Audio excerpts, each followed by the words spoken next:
Imagine knocking on your son's door in the dead of night, only to uncover a horror that turns your family into a nightmare of betrayal, murder, and hidden truths. Would you have the strength to face what lies beneath the bed? I am Nora Whitfield, 62, a retired library archivist from a small town west of Cleveland. If you are hearing my voice, tap like, subscribe, and tell me where you are listening from. This is not just a story. It is a warning carried on an October night, whispering through the chill winds that rattle windows and stir forgotten fears. 2 weeks without a word from my son, Colin, had hollowed my sleep and soured my morning coffee. Each unanswered call echoed in my mind like a distant thunder, growing louder with every passing day. Colin was always reliable, a single father who texted goodnight photos of my grandson Toby, or called to chat about the mundane details of life. Work at the auto parts warehouse, Toby's latest Lego masterpiece, or the latest book I recommended from my archiving days. But silence had fallen like a heavy curtain, and I could no longer ignore the dread gnawing at my insides. On a steel-gray evening, as the sun dipped below the horizon and painted the sky in bruised purples, I locked my front door with trembling hands. I tucked bus fare into my glove, old habits from years of pinching pennies, and boarded the last ride into the city. The bus rumbled along the highway, its windows reflecting my worried face against the blurring dark streets. Streetlights flickered by like hesitant stars, and I counted the stops to steady my nerves. 1, 2, 3. Each one brought me closer to Tremont, the quiet neighborhood where Colin had rented a modest duplex after his divorce. The air inside the bus was stale, thick with the scent of rain-soaked coats and distant cigarette smoke. My mind raced with possibilities. Maybe his phone was broken, or work had him overwhelmed. But deep down, a mother's intuition screamed that something was terribly wrong. Tremont was eerily quiet when I stepped off the bus, the wind whispering through skeletal trees that lined the cracked sidewalks. Street lamps cast long shadows, turning familiar houses into looming silhouettes. I climbed the weathered porch steps to Colin's door, my heart pounding like a drum in my chest. I knocked first with my knuckles, soft, tentative, as if afraid to shatter the silence. Then harder, more insistent. "Colin," I called, my voice cracking against the cold night air. "Toby." "It's Grandma." Nothing answered but the wind, rustling leaves like mocking laughter. I touched the knob, expecting resistance, but it turned easily under my hand. The door creaked open, a sound that sent chills racing down my spine. Colin never left doors unlocked. He was meticulous about safety, especially with Toby in the house.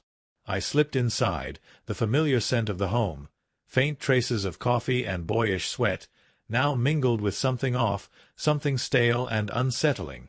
I stood still in the entryway, letting the house reveal itself to me, like flipping through the pages of an old, damaged book in the archives. The living room was dimly lit by a single lamp, its shade askew. The couch sat slanted, as if shoved in haste. A white mug lay shattered on the floor, its pieces scattered like broken teeth. A brown stain. Coffee? Blood? Fanned across the oak hardwood, drying in uneven patches.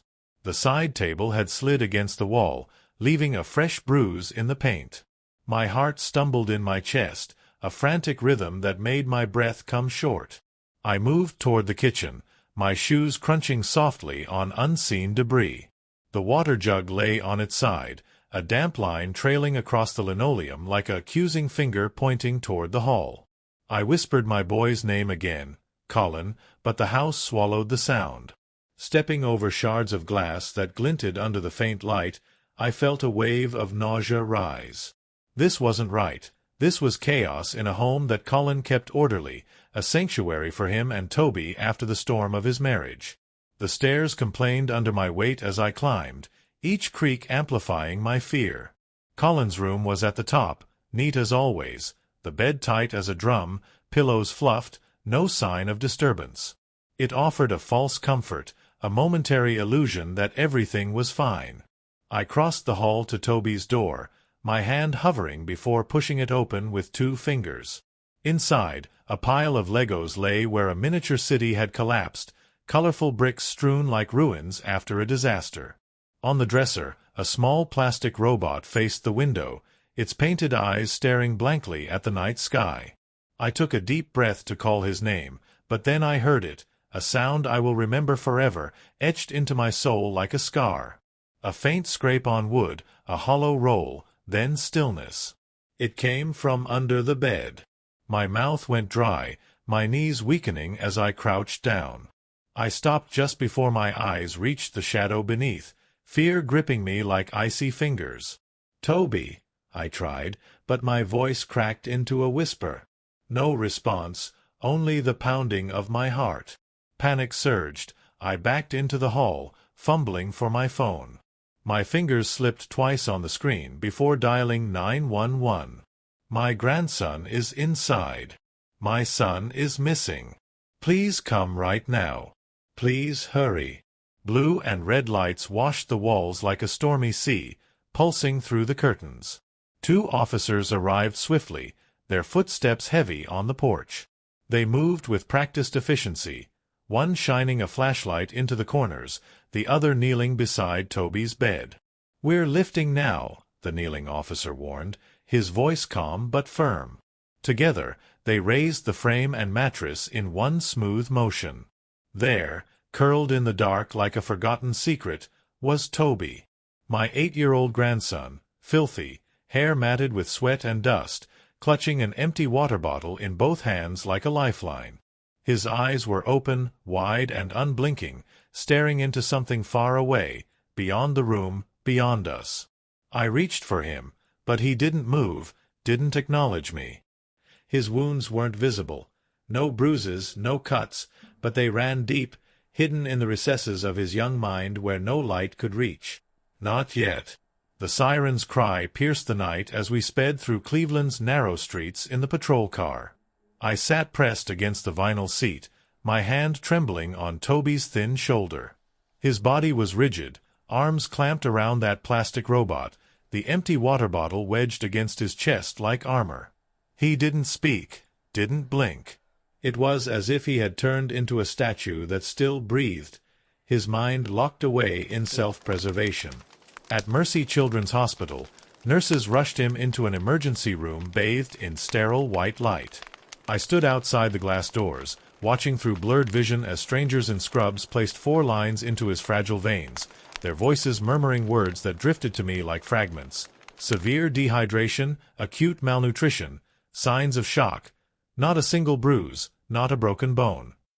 His physical body was intact, but the trauma had carved invisible scars. They let me in once he was stabilized, the beeps of monitors a rhythmic reminder of his fragile hold on life. I sat on a hard plastic chair at his bedside, the fluorescent lights casting harsh shadows. His eyes remained wide but empty, staring straight ahead at the blank wall. I whispered, "Grandma's here, Toby. You're safe now." He didn't turn his head, didn't flinch. He only squeezed the little robot tighter until his knuckles turned white, as if it were the only thing anchoring him to reality. A woman in a navy blazer entered quietly, her badge glinting under the lights. She introduced herself as Detective Joy Mercer from the Major Crimes Unit. Her eyes were kind, but her voice carried the weight of authority, honed from years of unraveling lives torn apart. "Mrs. Whitfield, your grandson is alive, but your son is still missing. We need every detail you can remember." My throat locked tight, but I forced the words out, about the 2 weeks of unanswered calls, the neighbor who mentioned flickering lights during a recent storm, Colin's unyielding habit of locking every door. Detective Mercer wrote quickly, her pen scratching across the notepad like a clock ticking down the seconds. She asked about enemies, grudges, anything out of the ordinary. My mind flashed to one name, but I pushed it aside for now, unwilling to voice it yet. Later, a psychologist arrived, Dr. Miriam Cole, soft-spoken with gentle hands that moved like she was handling fragile glass. She knelt beside Toby's bed, her voice a soothing murmur. "Sweetheart, can you tell me your name?" Silence hung heavy. "Do you want some water? Or maybe a toy to play with?" More silence, broken only by the hum of machines. Dr. Cole looked at me, her expression compassionate but realistic. "He needs time, Mrs. Whitfield.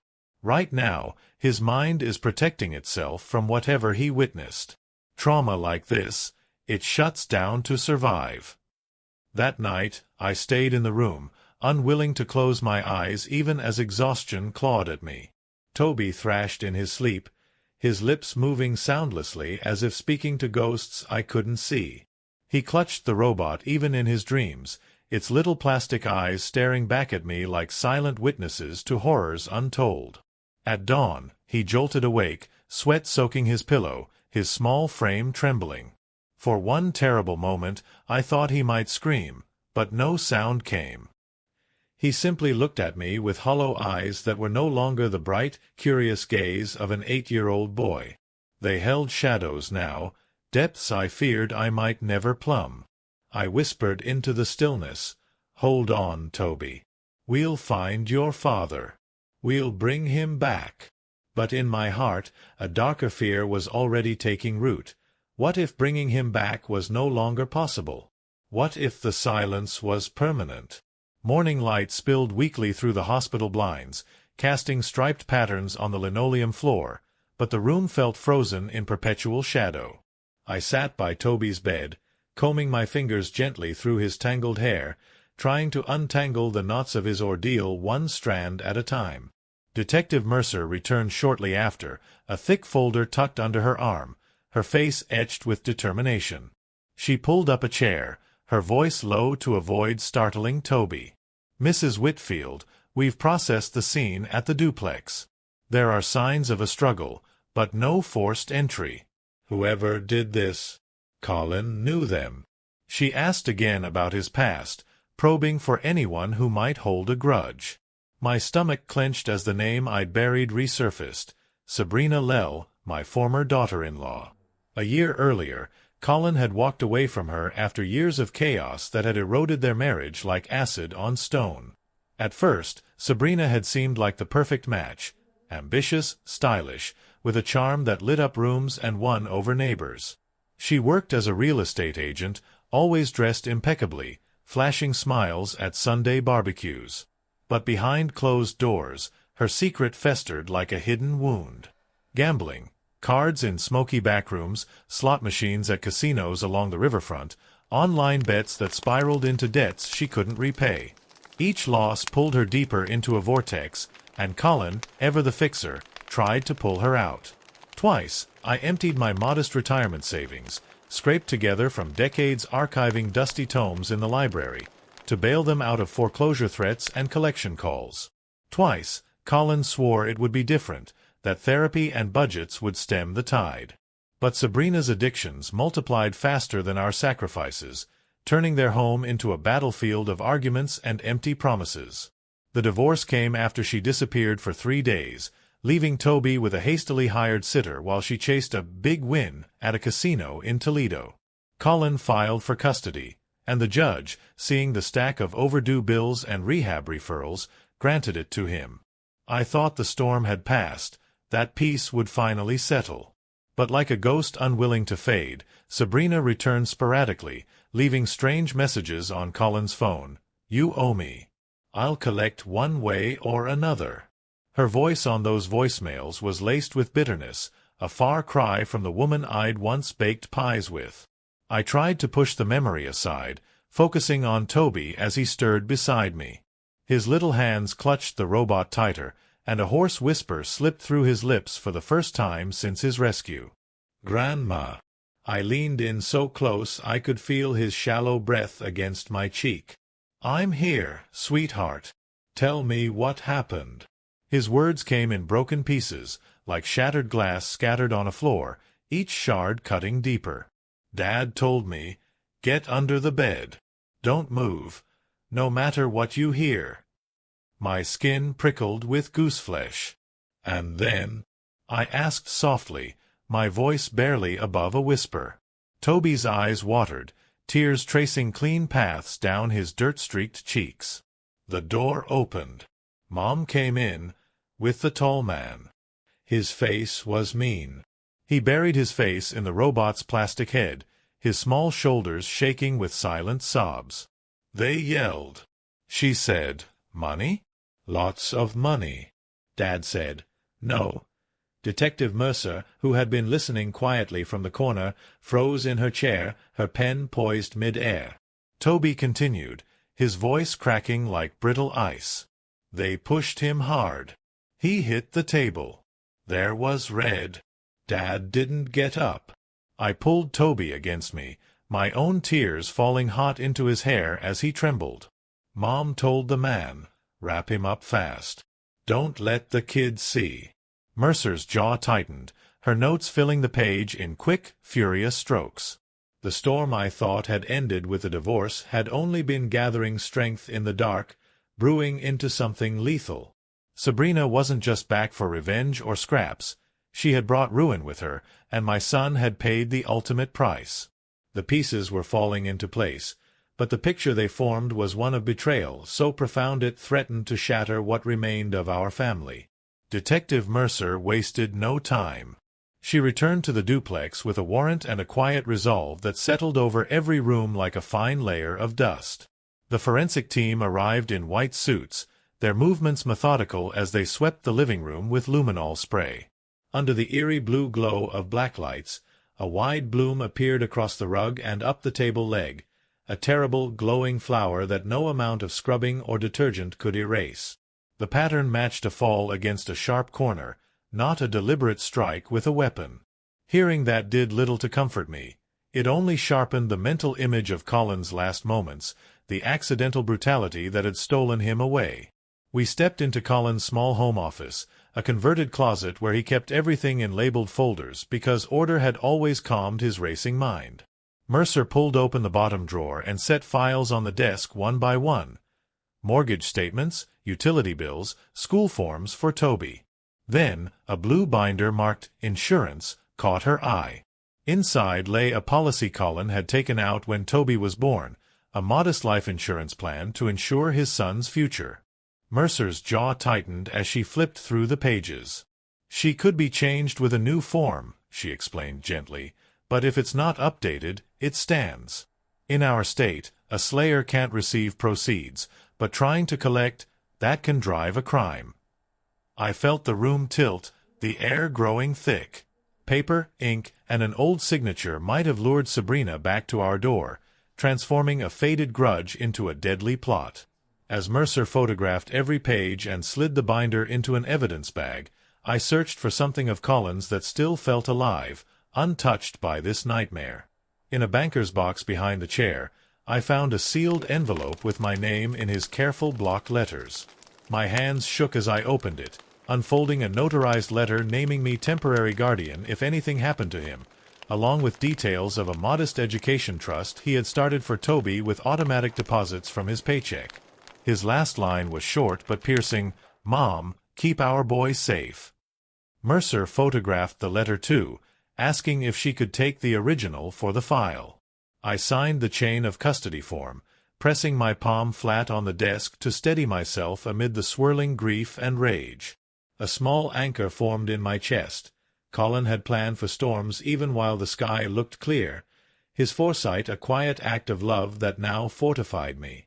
Before we left the duplex, Mercer paused in the doorway, her eyes scanning the horizon. "Insurance companies track claims closely," she said. "If Sabrina tries to file, we'll see it. Paper trails leave footprints, Mrs. Whitfield. We'll follow everyone until they lead us to the truth. And when we find the end of that trail, your son will have the justice he deserved at last." The night after Toby's confession, Detective Mercer called me back to the precinct, her voice laced with urgency. In the dimly lit briefing room, a blurry image glowed on the wall, a still from a convenience store camera captured during the storm.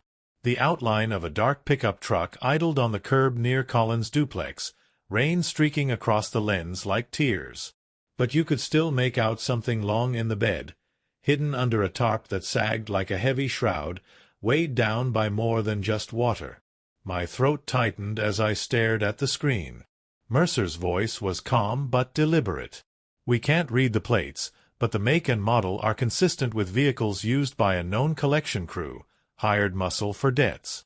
We're checking traffic cameras to follow its path. An officer traced red dots across a projected city map, explaining how the truck vanished near the industrial outskirts. There's an abandoned cold storage warehouse that matches the timeline, he said. A chill slid down my spine, colder than the October wind outside. Cold storage, I whispered, imagining my son in that dark truck bed, carried like discarded freight into a place where the air itself froze time and hope. 2 nights later, they took me with them. Police vans rolled through a maze of broken streetlights and graffiti-tagged walls, the city giving way to derelict factories and overgrown lots. The warehouse loomed at the end of a dead-end road, its rusted metal doors padlocked but freshly scarred, as if pried open recently. Officers cut the chain and slipped inside with flashlights cutting through the gloom. The air that rushed out smelled of rust, old ice, and decay, a tomb for forgotten things. I waited outside, clutching my shawl so tightly the threads bit into my palms, the wind whipping my hair like accusing fingers. Minutes dragged like hours until a young officer emerged, his face pale beneath the beam of his helmet light. He whispered something to Mercer, and I caught fragments, blanket stains, scuff marks dragging across concrete. Mercer returned to me, her voice steady but her eyes heavy with unspoken sorrow. "Mrs. Whitfield, we've found evidence consistent with your son being moved here. We can't confirm more until the lab results return, but prepare yourself." My knees gave way, and I clutched the police van for support, the metal cold against my skin. I wanted to scream into the night, to tear open the warehouse myself and demand answers, but fear rooted me in place. The thought of Colin inside those freezing walls, alone in the dark, made my blood run colder than the wind that howled across the empty lot. The following morning, the coroner's call came like a final blow. They had found a man's body sealed in one of the freezer bays, wrapped in the same stained blanket from the truck footage. "Please prepare yourself, Mrs. Whitfield," the coroner said softly over the phone. "We believe it's Colin."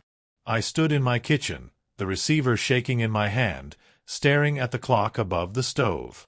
Every tick was a hammer blow, echoing in the emptiness. The world felt smaller, meaner, emptied of air. I knew I would have to walk into that morgue and see with my own eyes, confirm the unimaginable. My son's journey had ended in a warehouse meant for frozen goods, discarded like yesterday's trash, and mine, I realized with a heavy heart, had only begun, the path to justice winding through grief's thorny maze. The morning after I identified Colin's body at the morgue, a sterile room where the air smelled of antiseptic and finality, I thought grief could not grow sharper, its edges already slicing through every breath. But Detective Mercer called again, her voice carrying both urgency and a grim satisfaction that cut through my fog. "Mrs. Whitfield, Sabrina just tried to file an insurance claim." I felt my knees weaken, gripping the kitchen counter for support. "Already?" "At a small office downtown," Mercer explained. She brought a typed letter claiming Colin reaffirmed her as beneficiary after the divorce. "The problem is—" Her tone hardened like forged steel. "The letterhead doesn't match the insurer's format, and the signature spacing is crooked. It's a forgery, plain as day." For hours, I sat in the precinct's cold interrogation room, watching grainy footage of Sabrina leaving that office, her hair pulled back in a tight ponytail, clutching a manila envelope like a trophy. She didn't look broken with grief. She looked focused, calculating, her steps purposeful on the sidewalk. The image burned into me, fueling a fire of rage amid the ashes of sorrow. By nightfall, detectives moved in with precision. Sabrina was arrested in the parking lot of a dingy coffee shop where she had been paying in cash for notarized stamps on blank sheets. When she saw the badges flashing, she dropped her purse, and papers spilled out. Drafts of false statements, practice signatures in Colin's hand, even an application for a wire transfer to an offshore account. Meanwhile, patrol units tracked down the tall man Toby had described in his whispered confession. His name was Derek Voss, a drifter with a rap sheet tied to a local collections crew, hired thugs who enforced debts with fists and fear. They caught him during a routine traffic stop, driving a rusted sedan with tools, duct tape, and a stained tarp in the back seat. At first, Derek sneered and denied knowing Sabrina, his tattooed arms crossed defiantly. But when detectives slid the photographs across the metal table, the tarp in the truck bed, the blanket soaked through with what tests confirmed was blood, and finally Sabrina's discarded jacket found in the warehouse, his mask cracked. His hands began to shake, sweat beading on his forehead like guilty confessions.